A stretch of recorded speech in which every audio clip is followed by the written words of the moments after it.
Hi, I'm Susie Larson. Thank you for listening to Susie Larson Live. Faith Radio podcasts are only possible because of your support. So thanks for giving, and thanks for sharing with a friend. It's only just a matter of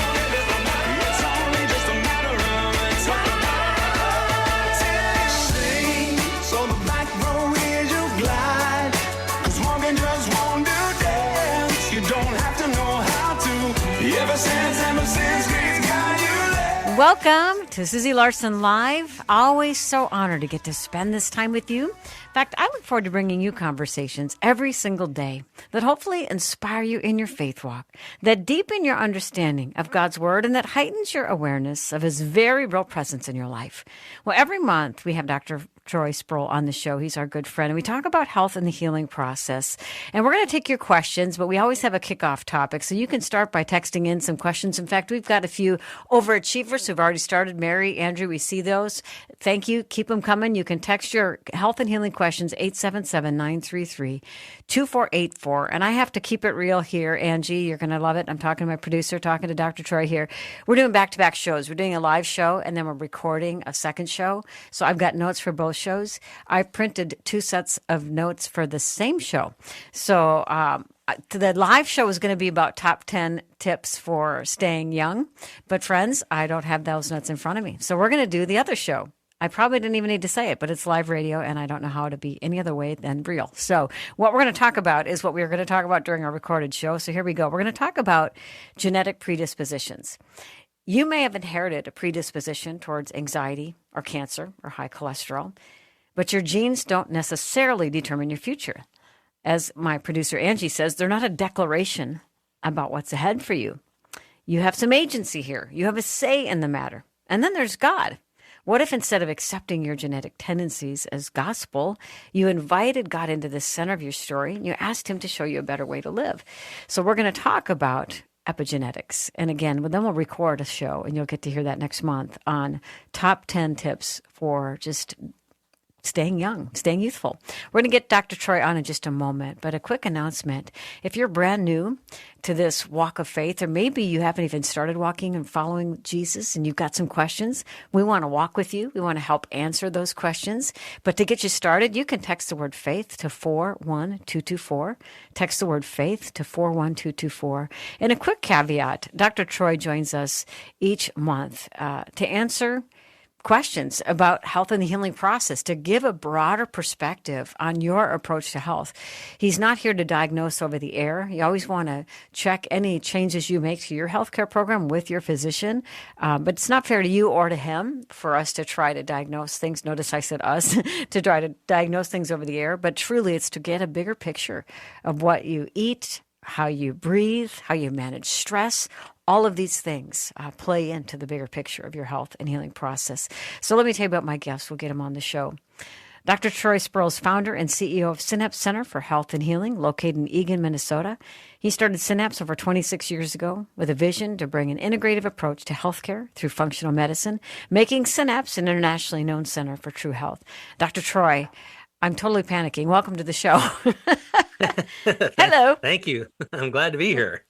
I can't believe, really, no one would have even known, even if I wouldn't have said anything. So it's one of those things I'm going to go to bed tonight, go, what the heck? Why did you say that? But here we are, live show. Welcome to the show. Glad to have you. So you know this year, on more than any guest I've had over the years, you've been the longest standing repeat guest. So you know, we start every day with the same question. What's the Lord been talking to you about these days? Well, for what we're talking about, it's actually there's a lot that I've been in study with. It's been such a great season right now where I'm just diving deep, and I'm really I feel like I'm being molded, and it's just been great. But this particular, I'm in Matthew, and I think I mentioned that last time we were even on. I'm still in Matthew. Going through it again in a different way, but this is Matthew 6:34. Take therefore no thought for the morrow shall take thought for the things of itself. Sufficient until the day is the evil thereof. And essentially what it's saying is really we don't know what tomorrow brings. And in the conversation that we're going to have as far as genetics and epigenetics, there's so much to dive into with that. But even though this what he's saying here kind of comes from the Sermon on the Mount and what he was going with there, tomorrow that includes what we think in a negative way too. It's not just the positive stuff, like negative meaning our genes and our genetics and just because we've had predispositions, it doesn't mean that that's the way it's gonna go. A lot of times tomorrow's not promised. That's very true, but also the suffering and the negativity and all the things that can come at us is not promised either. So there's a lot of hope and a lot of things that we can do in our life and bring to our life to start to exhibit some of the fruit of the Spirit and start to exhibit some of the benefits of heaven on earth. And so, So good. we're not condemned. Now, there's another side of that conversation, but we're not condemned to just be in a challenging, problematic state all the time here. You know, I feel like epigenetics is a gift to the body like neuroplasticity is. You know, for years they thought the brain that you have is the brain you've got and there's no regeneration, no renewal. But then they learned they were wrong, you know, that your brain is renewing all the time. And so your renewing of your thoughts literally changes your physiology. It's like science is catching up with scripture in the same way epigenetics. It's like they are a gift, but they're a gift to be stewarded because in the way that, let's say you didn't inherit a predisposition to anxiety or to alcoholism or to some kind of addiction. Let's say you didn't, but you chose to become a worrier or to overindulge as a way of coping. The epigenetics then are being formed by those choices, in which case you're then passing down a genetic predisposition to your child. I mean, speak to that if you would, because that's mind-blowing. In one way, I feel like the epigenetics, if I'm saying this right, are a gift to begin again. But on the other hand, it's a gift to steward as well. What say you? Absolutely. And the reality is we can be renewed, and it's exactly the same as having free will and choice and choosing Jesus and being renewed and being saved. So we all have that potential to be saved, but some people don't choose it. And so same thing with our genetic potential. It's all about potential. We have a potential to be well or be sick. We all do. And that's the way we were designed. So we were given free will. It is the same concepts, the same conceptually when we're talking about choosing to follow Christ, choosing to accept Christ, and then choosing to be in the Word daily. Those are choices that we've been given. And if we do those choices and follow what comes from that, you're going to see a lot of blessing, a lot of benefit, and ultimately you're going to have a new body. You're going to have a different experience. If we don't choose that, there could be a lot of dysfunction that occurs here, but also you could be a lost soul, which ultimately is even worse. So epigenetics and genetics are just potentials, and we have so much input into it that we can elicit and make change because that's the way God designed us. So you may have a predisposition towards, let's say, obesity, addiction, alcoholism, anxiety. You may have a bend because of just past generational choices and genetic predispositions. It doesn't mean it's your future. It means you just might have to work harder to overcome. And I know you see patients every day, and you've seen some of the patients have been your patients for many, many years. And you've seen them fight hard and defy the odds, fight hard and defy their genetic predisposition. And you even talked, Doc, about some of the things you've inherited. It's like, okay, I know this about my gene pool. So because I know this, I got to do this a little bit differently. So speak to that idea of going, okay, this is in my genetic predisposition. It just means I may have to work a little harder than next. And it's why you can't really compare your story to anybody else's. It may take more for you to accomplish something, but I think that makes it all the more heroic. Yeah, absolutely. And it just like it's there's Christianity from the broad spectrum of looking at all of Christianity, and then there's a personal relationship with Christ. They're different. And same thing from the human body, there's the broad view of what the body looks like and how it operates, and then there's a personal relationship with your body. And so knowing what that personal relationship is, meaning knowing your genetics, knowing how you respond to the world around you is such valuable information. And it's not even that we have to work harder, it's just different. It just looks different because once you get it and understand it, and once you know how your body works and you know you, it actually becomes easier and easier to make that choice just simply because of how good you feel doing it. Hmm. So my mentor, the one who taught me the majority of what I know, every male in his family passed away before the age of 50 with heart disease. He had some significantly poor genes in his gene pool when it came to heart disease. He's now in his late 60s doing well. He's got a black belt. He's physically active. He's very, very healthy. And it was simple things to avoid in his life and simple things to add, whether it be diet, exercise. And the answers were right there for him. So we just have to be willing to look for them, just like we do when we're seeking a personal relationship with Christ. We have to be in the Word. We have to seek Him. So same with us. We have to seek what works for us and what doesn't. So when I say you have to work a little harder, what if you have a predisposition towards anxiety and you've been that way? And so your flesh, your cells, everything pulls towards anxiety and you got to go the other way. Don't you think that's a tension? I mean, that to me, until it becomes instinctive and a default response, there is sort of, to me, it feels like resistance training. Do you see it differently? Yeah. No, it is resistance training, because that's how we grow. That is how we actually deal with. It's actually one of the fruits of the Spirit, the long suffering. So it's a Mm. completely different fruit of the Spirit. So it's actually a blessing to have those challenges, because of how ultimately how it impacts us. If life was so easy that we had to cruise through it, we wouldn't call on God, we wouldn't call to Yeah. Christ, we wouldn't actually have to dig in and focus a little more. So it does require extra focus. It does require attention, just like when Christ says, "Eyes on me." When Peter's walking on the water, and his eyes are on Christ, he's above water. When he takes his eyes off, he falls, and it's the same concept. That lesson is true for what you're talking about that we've seen with our epigenetics, and certain people are just given much bigger trials, I'm going to say. So it requires more focus, and the pool of solutions is much less than other people. But at the same time, it is something that I want everyone to just hear. There is an answer and a solution. It does require focus, and it requires certain habits, like anxiousness and things that are reflexive. There are things that will be and have been revealed over the years that become game changers when it comes to that. And there's certain things within the environment, like we've talked a lot about mold, and mold is fairly invisible to a lot of people until it was actually identified that there are some people that are significantly reactive to mold.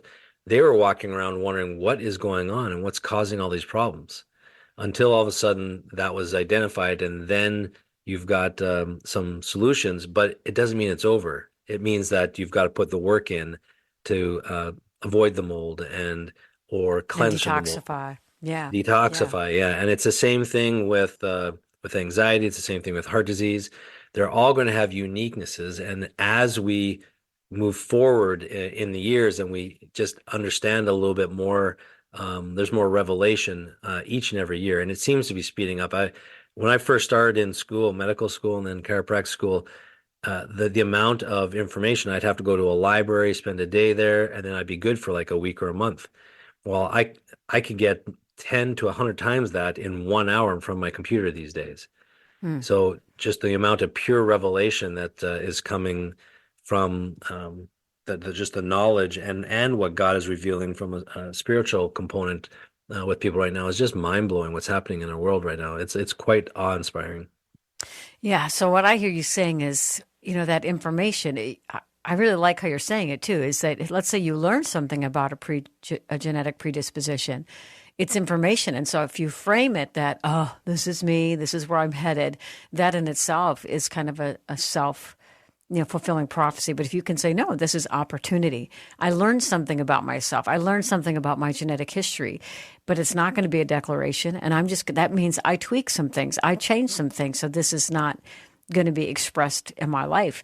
When we come back from the break, I want you to give some just specific examples for those who maybe have a genetic predisposition to anxiety and to those who have a genetic disposition to heart disease, and then also addiction and alcoholism. What kinds of choices might they want to make if that's in their genetic pool? Talking to Dr. Troy Spurrill, and then we're going to dig into your questions. I love that they've been coming in. If you got a question on health and the healing process, text 877-933-2484. We'll be back in a minute.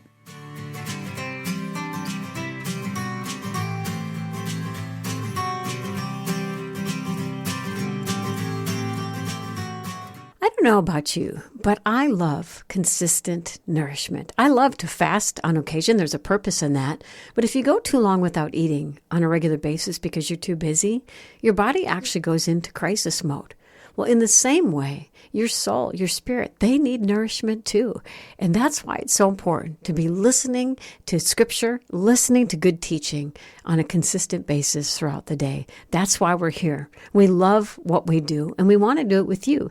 If you listen on the radio, on the terrestrial signal, we encourage you, download our free Faith Radio app. That way, if you're traveling this season, you can take us with you wherever you go. You can catch the live shows or even the podcast after the fact, and we've made it easier than ever. All you have to do is text the word app to 877-933-2484 and then click the link. I hope you will walk with us on this journey. Greater things are yet to be done in and all around us because God, well, He's on the move.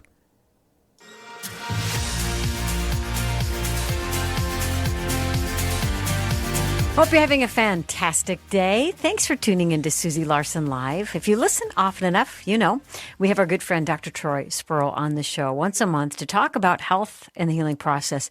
He's CEO and founder of Synapse Center for Health and Healing, located in Eagan, Minnesota. And today we're talking about epigenetics and predisposition. My producer Angela and I were talking the other day about just the idea of these two things. And I loved how she said it. She said, you know, the predisposition is not a declaration of your life. And so let's say you learn through lab work or even genetic testing, you've got a predisposition to a particular disease. How often people come under that and say, oh, it runs in the family. And it's a self-fulfilling prophecy, whether you just accept it and it becomes your identity. And you get these things handed down, and there's so much agency you have, so many choices you could make. It's not a for sure. You don't have to live that thing out. And conversely, you could have really good genetics and trash your genes by choices you make through coping and not maybe facing pain and indulging in things that weaken you, and it affects your gene pool and what you hand down to future generations. So epigenetics is a great gift to us because it's a chance to begin again, no matter what you've been handed down. So, Doc, let's talk about just practical steps. If someone has a genetic predisposition to either addiction or alcoholism, one or both, I mean, addiction to drugs or alcoholism, what practical steps might they take? Well, the first thing is when you have any type of genetic predisposition, something that runs in the family, there are some very, very important practical steps that you can do. The first one I'm going to say is, because a lot of times people feel trapped by that, or they think they're trapped by that, and they take it as bad news. And the reality is the fact that you have awareness of that issue is completely revelatory. And so our first step should be gratitude. Thank you, God, for lighting my path and showing me what works for me and the direction I should take. He's basically letting you know that this is a misstep. So, for example, there are people genetically that have wheat sensitivities, and it can lead to alcoholism and addiction just because they're having inflammatory reactions to wheat. Wow. So that's a practical observation that we found sometimes, where we remove wheat and gluten from the person's diet, and all of a sudden they stop craving alcohol. Now, there's many times other factors that have to go into that, because there are spiritual components to everything. I'll say that because there are generational issues that come up with that are also very much a part of it. And I always think that those have to be addressed to a certain level. But when it comes to the specific addictions and alcoholism in particular, when it's just rampant through the family, I have patients who come in and we get to the point of asking them, do you drink alcohol? And they say, no, no drinking of alcohol. And then we talk about alcoholism in the family. And they say, yes, all four of my siblings and both my parents and all four of my grandparents are alcoholics or died, liver cirrhosis, whatever it is. And so I'll ask them what's different. And one of the things, and I'm thinking of one patient in particular, and her answer was, I just knew that wasn't the life I wanted, so I chose differently. And when I stopped eating bread, I stopped having cravings. It was very early on. It was one of the big things that I found was very, very helpful. Interesting. Wow. Yeah. So a person who has predisposition, that might be a place to start. And also, would you think about just everyday choices where if you find yourself bending towards coping, easy coping mechanisms, you know what I'm saying? We all have them, but I'm saying, Yeah. if you catch yourself doing addictive things, prescriptive things too much, where instead of dealing with what's stirring up in you, because ultimately, people most often drink to not have to feel. So what are you Yeah. trying hard not to feel? Maybe to take a deeper look at that. Yeah, exactly. And also, I want people to look at when they go in front of the fridge and they open up the fridge and you're looking for something, and you're not necessarily hungry, but you've had a stressful day. Whenever we crave sugar, and for women it's usually chocolate, for men it's usually alcohol, but when we crave sugar, that is actually a sign of stress in excess. So we've had some level of stress. So just having awareness that the craving for food and or sugar in general and alcohol being a part of that, it's really in most times a sign of being out of control, feeling out of control, or a stress response, and you want to just numb that reality. And what can happen is you can actually choose differently, go through the process, because sometimes you've had a stressful day, you open up the fridge and look for food in there, and what you really need is a hug, or what you really need is to go for a run, or what you really need is to talk with a girlfriend, or guys. Sometimes it's go hit a golf ball or go hit a punching bag or the gym. They call it hitting the gym, to de-stress, get that stress part out of it. And sometimes it's to go into prayer and ask for revelation about, show me, Lord, what is the stressor that's affecting me so much that I go after and run to the food or the drink. So that is a good example of like going to God, asking for clarity, asking a good question. And then a lot of times it's kind of strange, but there are people that come in and they've suffered for years with a condition, and we don't offer any treatment yet. But when I start talking back with them and say, I've seen this before, and this is what I think is going on. Let's test it. So we have a potential solution, and they start walking out of the room, and they're like, "Doc, is it weird that I already feel a little better?" And my answer is no, because that's hope. That's basically uh, a lot of times our stress comes from having problems that have no answers. Wow. Yeah. That's so true. Where you feel like Yeah, there's no way forward. Wow. yeah. Hope is good. Hope Hope is a helps. good thing. Yeah. Yeah. That's so great. Dr. And Troy then, on the obvious there. yeah, I want to make a meme that says Dr. Troy Yes. on the obvious. I love it. Yep. Oh, my. Well, how about when you have a predisposition toward heart disease? So a lot of times, the heart disease, there's a lot of factors from our environment that can help or hinder that.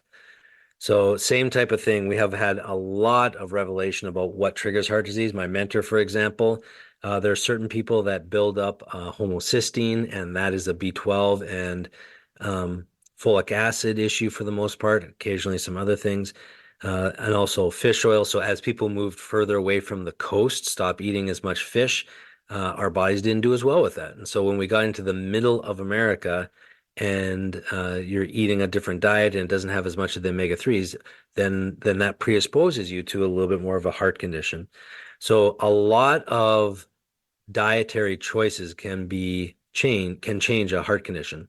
The second thing is sleep. The majority of sleep disorders cause heart conditions. So by improving the deep quality sleep, you can actually really minimize the impact and the negative impact on the heart.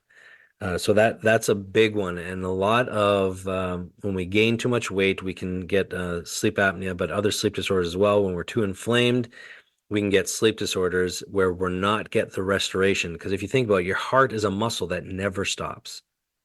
So if you go to the gym and you're pumping iron with your bicep, it's going to get tired after about 5, 10 minutes of doing it if you're doing it consistently, even with a light weight. Well, your heart never stops. So it needs that restorative sleep, that healing hormones that come from that. And we all know and we have seen that when people have stress, their blood pressure goes up. Well, what is that? That's their heart having to pump harder to push more blood to handle the stress. So there's a lot that we can do as far as surrendering when it comes to what we can control in our life and what we can't, that helps heart conditions. Wow. When we come back, I want to talk about 1 Corinthians 10:23. It says, all things are lawful, not all are profitable, otherwise beneficial. And I know in that passage they're talking, basically disputing around Jewish law. All things are lawful, in the new covenant, not all are profitable. But I want to kind of use that as a springboard to consider, in health, what might be okay for one is not profitable for another. Some can get away with a little bit of desserts here and there, and others, it causes this cascade of an inflammatory response. And again, if you compare yourself to someone going, I don't eat as bad as they do, but you feel crummy, and your body's like, I don't grade on a curve. I don't care what they're eating. You can't have this without a massive reaction. Somehow, some way, we got to quit looking to the left and right and figure out, how can I be kind to my body? I might like this food, but does this food like me? Is this food going to contribute to health and healing and wholeness? So we'll talk about just that, how that plays out in certain ways. How are some things are even beneficial to some, but they're detrimental to others. Because let's say you have a histamine issue. So we'll just touch on that. And then, friends, I promise we will dig into all the questions that have come in on the text line. Talking to Dr. Troy Spurrill. Such interesting stuff. We'll be back in a minute.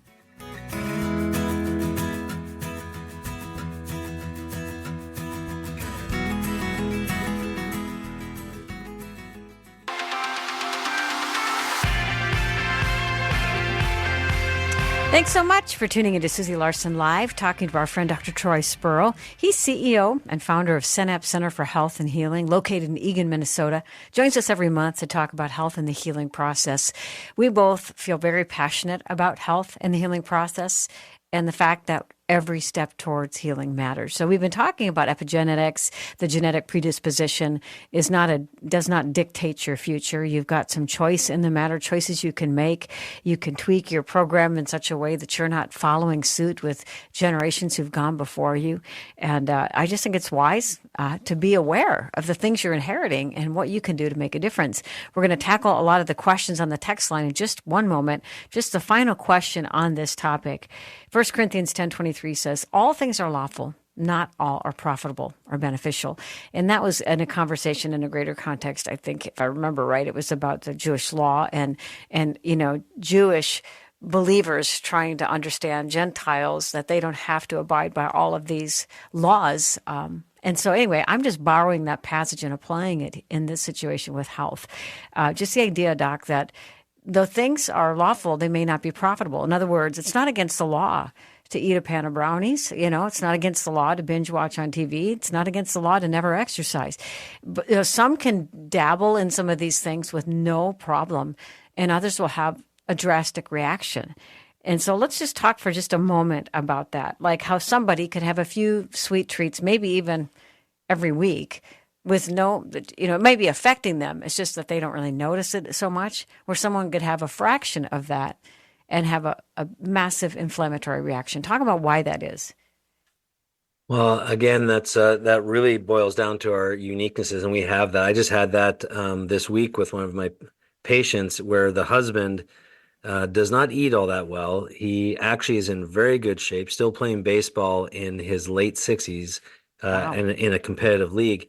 And his wife has been trying to lose weight since menopause and struggling with it. And he doesn't pay attention to what he eats, and he is losing too much weight. So they were struggling. They had opposite struggles. And so the reality is their two worlds are completely different. Now, he also has some inflammatory stuff, so he's not getting away with it completely, but he's very, very high functioning. So that's basically the hand he was dealt, so to speak, and versus the hand that she was dealt.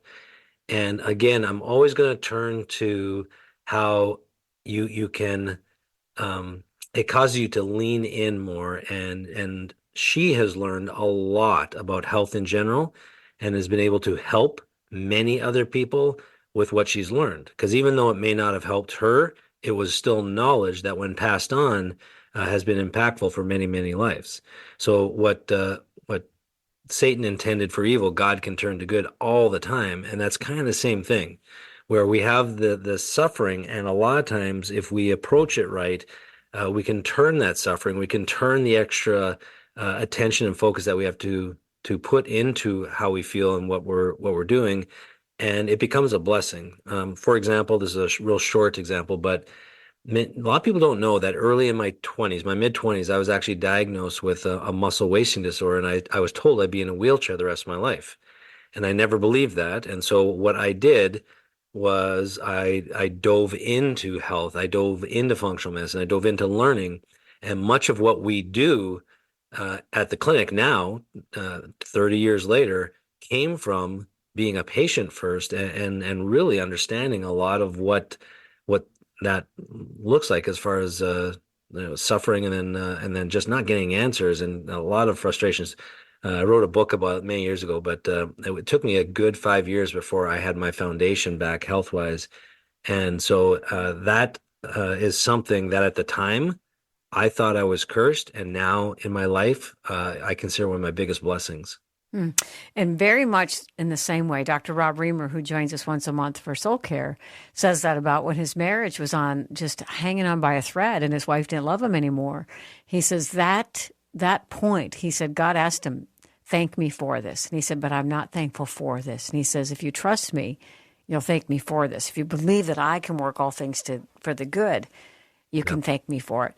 And so you can see me work in it. And he said, Susie, all of my Soul Care content came out of that one moment of surrender. And it's not like this, self-abusive, I'm so grateful I'm suffering. It's like, God, I'm thanking you, like in this. I'm so thankful for you in this. I'm thanking you because in this you're going to work through it. And that's a real paradigm shift. So thank you for that. And that's why I just think, friends, it's important to understand and pay attention to your body. If you notice, after I eat this, I don't feel so great. When we practice some self-restraint when we're with people, going, you know what? Nothing tastes as good as feeling good feels. So I just got to get my no on and use my no when I need it so that I can feel well. And so, all right, Doc, here we go. We're going to jump in, speed round, and get as many of these questions answered as we can. Mary says, Dr. Troy and Dr. Susie, thank you for that. Please warn people, she says, who are gluten and dairy free that they may end up with kidney stones. What say you? Yeah, so gluten and dairy, she said, say it again, people who are gluten and dairy sensitive or dairy free? So what I understand is that when you have high greens and high caffeine diet, that can create kidney stones. Like if you're heavy on the greens and heavy on the caffeine, isn't that right? Well, yeah, so it's oxalates is what caused that. So, Yeah. but her Hers comment is is if you avoid dairy and gluten, if you're avoiding it, you can get kidney stones. That's what she's saying. Yes. Is that Okay, yeah. So let me walk through that. Okay. So that happens when you have a high oxalate diet or if there's a hidden fungal. Now, it's not going to happen if you don't have a hidden fungal infection per se, because Candida albicans in particular will actually convert through our energy cycles into something called oxalates. Oxalates make up 75% of kidney stones. High vitamin C can do that with some people, where if you're taking too much vitamin C, it can also contribute to oxalates. And then there are foods that are high in oxalates. Now, even if you eat a high oxalate diet, it does not mean you will get kidney stones if you're binding and pulling the oxalates out properly. If you have enough calcium citrate in your diet, or if you have enough B6, then you may not get that condition. So oxalates can come from can form kidney stones. And so there's such a thing as a high oxalate diet or a low oxalate diet. If you're prone to kidney stones, I always first look for candida or yeast in the gut and fix that, because that's the number one cause of kidney stones is actually that yeast. And the dietary component, it's the yeast that actually depletes you of the binders in the gut that lead to the high oxalates from the actual dietary source. So what she's saying is accurate, but there's a deeper level to that as far as what is setting up the actual buildup of oxalates. And so of all Hmm. things, you actually need calcium citrate to bind it. There's other things like B6. Certain probiotics can help as well reduce that. Taurine and sulfur types of foods can also help with the binding aspect of that. So some who don't have that set up have it could have be gluten and dairy free and not get kidney stones. I mean, plenty of Yeah, people most are won't. gluten and Yeah, dairy free. Yeah, yeah. So yeah, you might have most a well, unique. Yeah. yeah. So with us, if we're monitoring them, we actually check for the oxalates. But I think her warning is for people who may not be aware of that if they're doing it on their own, and she's exactly right. Okay. However, if you are gluten and dairy free and you have kidney stones, then sugar feeds yeast, and so there's a deeper layer to look into. And there are genetics. Speaking of epigenetics, there's a genetic predisposition for some people to create oxalates, and they need to make sure that their B6 levels, their taurine levels, and their bile system is working along with their ability to actually absorb calcium properly. So there are factors. It's a little bit hard to manage if you on your own if you don't know, but we see it all the time, and we kidney stones are 100% preventable. Wow. Okay. Kidney stones are 100% preventable. All Yeah. right. Rochelle says chronic dizziness. Every specialist visited. What to do? Well, there is a trigger for that, so it just means they haven't found the trigger yet. So dizziness is basically can come from a couple different sources, but the area of the brain that actually works with and manages that system is the vestibular and cerebellar part of the brain. It can be different from one side to the other. So with that being said, it could be something as common as a muscle spasm that's more severe on one side of the body, specifically the neck, compared to the other side. It can be a digestive reflex around the ileocecal valve. That's a hidden one because when that stays in spasm, it sends a signal back to the brain. It can be actual fluid in the vestibular system, which or in the inner ear, which they usually check that in the nutritional system. The fact that the specialists can't find it is a good sign that it's a functional problem. So Mm, it means that yeah. there's something. And so some of the other weird functional things that can cause it are a jaw displacement.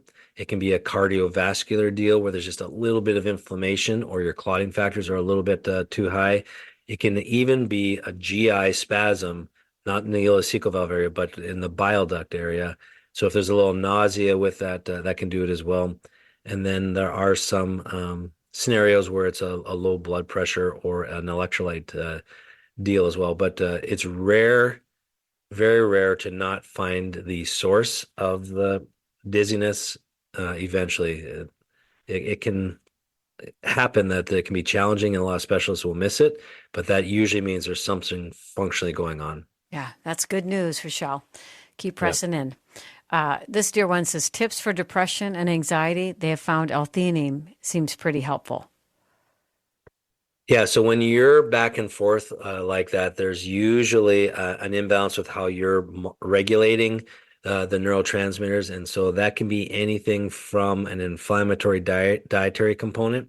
Again, wheat and gluten are one of the main triggers of that imbalance. There's also consistent finding of B6 and zinc deficiencies. That's called cryptopyrrole disorder or something called methylation. So methylation is a B vitamin. So it can be B12, folic acid, B1, a B complex basically that is needed to help with the methylation is basically to bring balance back to that part of the brain. Basal ganglia is what we're talking about, and it sets a tone for muscles and emotions. Also, there are some hormone imbalances. So if there's been a recent pregnancy or menopause, that can set it off. And probably the most sneaky one is a clostridial infection in the gut.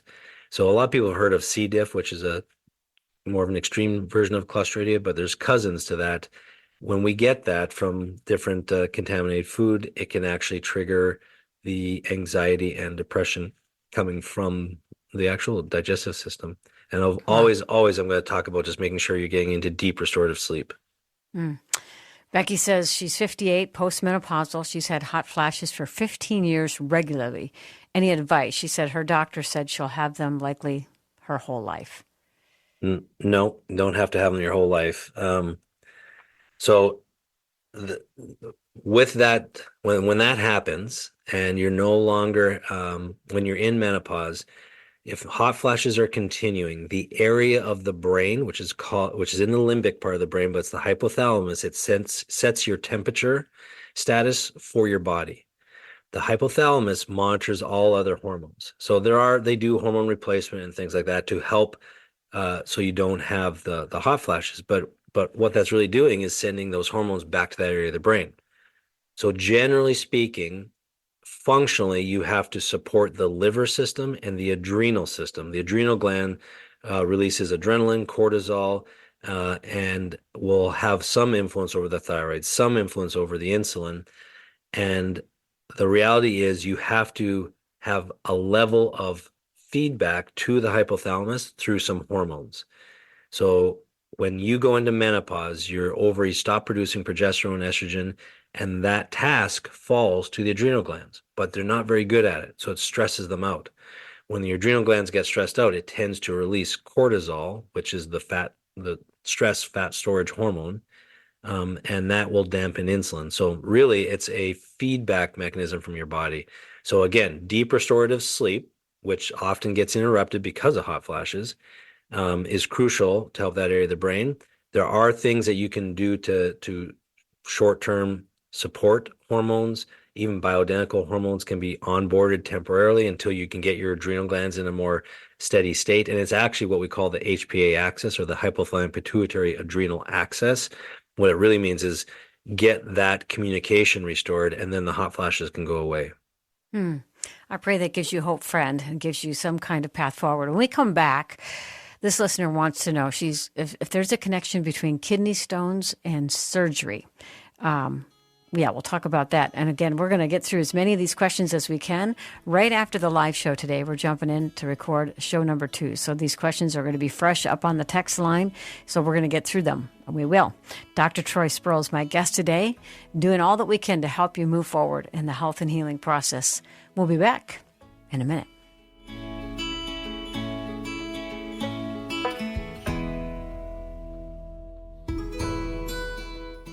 You know, one of the greatest barriers to thriving in life, one of the greatest barriers to an intimate walk with God, is unforgiveness. It blocks our view of the sun. It keeps us from hearing God's voice. It ties us up in knots and holds us captive. It's hard, but we're called to it, to forgive. People are going to hurt us, but God misses nothing. When it comes to your story and your life, He's indifferent about nothing. And one day, He'll make all things right. So by forgiving doesn't mean what they did is okay.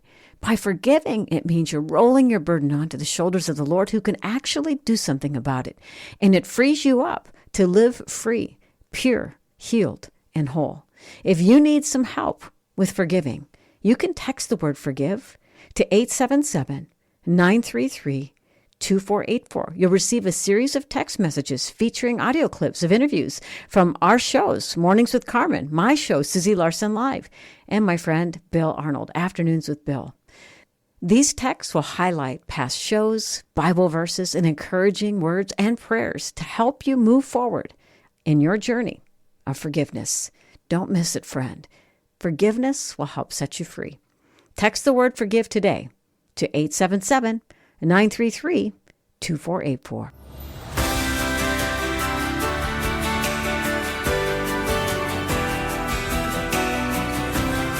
Thanks so much for tuning into Susie Larson Live, talking to our friend Dr. Troy Spurrill. He is CEO and founder of Synapse Center for Health and Healing.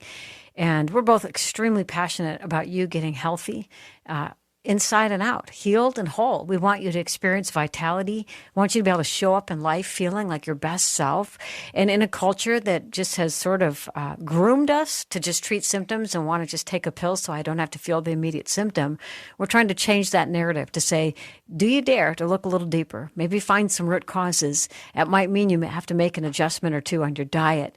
It might mean you have to adjust how you manage stress and give some time for deep breathing, some time for prayer, meditation, go to bed on time consistently, grow a thankful heart, all the things that God made us to do because we're so fearfully and wonderfully made. And as we make these adjustments, I'm telling you what, over time, I just really believe you're going to find you need less and less medicine, and your body will come into a healthy rhythm and operate the way God always meant for it to operate. So that's why we have Dr. Troy on. And we're now wrapping around the corner here towards the end of the show, tackling as many questions as we can. As I mentioned, after the live show today, we're going right into recording a second show because we always have so many extra questions. We'll get to as many as we can. Anne asks this. It's a kidney stone question. She said she had surgery 10 years ago, had her first kidney stone shortly after, had surgery 3 months ago, and have had kidney stone symptoms, but haven't had a stone yet. I'm also mostly dairy gluten-free. Is there a connection between surgery and kidney stones and or gluten dairy-free and kidney stones? Her question was sparked by, I think it was Mary's question around that. What say you? Yeah, so we've kind of already answered the gluten dairy free if you're having a high oxalate diet, and the only surgeries I know that directly will increase kidney stones are the bariatric surgeries because it actually Yeah. reduces your ability to produce hydrochloric acid or stomach acid, which makes it harder to actually absorb the calcium that's needed to bind the oxalate. So that one's the only one I know, but that's interesting to me because that is in some people surgery is perceived by their nervous system as trauma, and I do know that trauma can cause leaky gut, and leaky gut can cause the potential for Mm. kidney stones. So that is a very interesting coincidence. I don't know of any other research. It doesn't mean it doesn't exist. It's just not at the top of my brain as far as the actual direct links to any type of surgery. But I do know about the bariatric surgery, but I'm assuming she Yeah. didn't have that twice. So Yeah. yeah, that's interesting. Very interesting. This dear one says, I was recently diagnosed with hemiplegic migraines. I was wondering if I should stop hormone replacement therapy. Oh, so potentially the answer is yes. So talk with your doctor about that. But yeah, there's definitely some challenges there. And so a lot of times if you can fix and correct the lymphatic system to help with the flow, and then the blood needs to be assessed itself. Hormones can influence the liver, the detoxification system, the vascular system in different ways. So it's definitely in play without knowing the details. It is something I would definitely talk to the prescribing doctor about because hormones can cause migraines and help prevent migraines. Hmm. I'll say it that way. Wow. Okay, we've got just a couple minutes, so I'm going to see if I can squeeze one more question in. I'm sure I'm going to say this wrong. Dr. Troy, have diastasis recti, so something in the abs. Diastasis recti. Diastasis recti, 3 to 4 finger separation. So confused about how to exercise and strengthen my core. Many people say you can't work on your core till you fix this DR issue. Pretty certain mine cannot be fixed without surgery. Also have a hiatal hernia. It's been 19 years since my first baby, and DR was not even on my radar back then. I'm so discouraged as my body feels the effects of a weak core, and I really love to exercise. Bless your heart. Wow. What do you say? Well, I'm going to say this. So you can exercise the muscles and never fix the diastasis recti. So we actually have a machine in our clinic that we got it for that purpose. So it stimulates with radio frequency and it builds the muscles up. Now it is harder if you do it naturally and don't use the machine. But for example, a 30-minute session on our machine is the equivalent of 20,000 crunches. So it actually stimulates it. You can actually see the muscle growing. And diastasis recti, for those that don't know, it's basically your core muscles, your abdominal muscles. They split after pregnancy, and so you have a lot of times if you're bearing down, you'll get a little pouch in the middle of your stomach muscles. But if you actually get the muscles big enough and you exercise them, they can actually grow. So we do have women and men who bloat or have too much pressure from the inside can also develop diastasis recti. They can get it so at least the core is the muscles themselves are larger, and so you can exercise. At this stage, though, 19 years removed, really hard to do to actually get it fully back without surgery. But the reason why we bought our machine, one of them is was it's a non-surgical option, but only for people who are able to work out and want to work out long afterwards, because you still have to build those muscles up after the treatment. So there are options out there. If you're not local, the tool, the equipment that we use is called the M-Sculpt Kneel, and that can be used. So it's in most of the states right now at different clinics and facilities. But it works like a charm to a certain point. Doesn't repair it. Surgical repair is ultimately what will attach the two areas, but you can actually work out and improve that core strength to build the muscle to close the gap, if that makes sense. Wow, Doc, here we are at the end of the show. Thank you for your time. And friends, thanks for tuning in today. And as we get ready to wrap, I just want you to think about, maybe look over your shoulder at generations past. You don't have to look too far. You actually don't need a lab test to discern some of the things that have been handed down to you and things that aren't so healthy. And maybe ask the Lord, you will show me the path of life. Will you show me the path of life? Psalm 16, show me steps I can take where my flesh bends in this direction to repeat things that have been handed down to me. I want to do it different. I want to eat different. I want to breathe different. I want to exercise different. I want to manage stress differently. I want to be healthy, healed, and whole, and show up in life with a vitality that I have access to because I'm fearfully and wonderfully made. Every step towards health and healing matters. We love and appreciate you so much. Pray you found some encouragement and some wisdom here today. We'll meet you back here next time.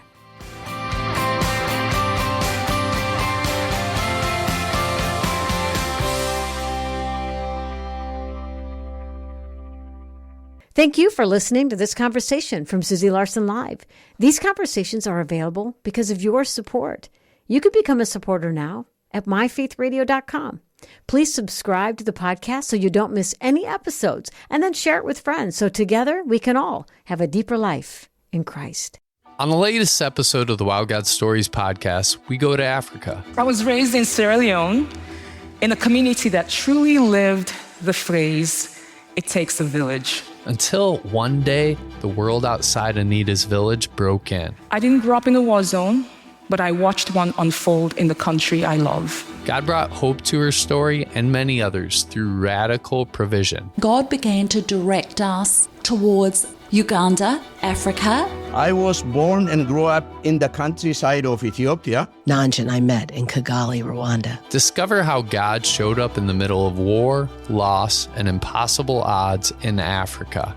Stories that'll make you say, Wow, God. Wow, God. Wow, God. Wow, God Stories, wherever you get your podcasts.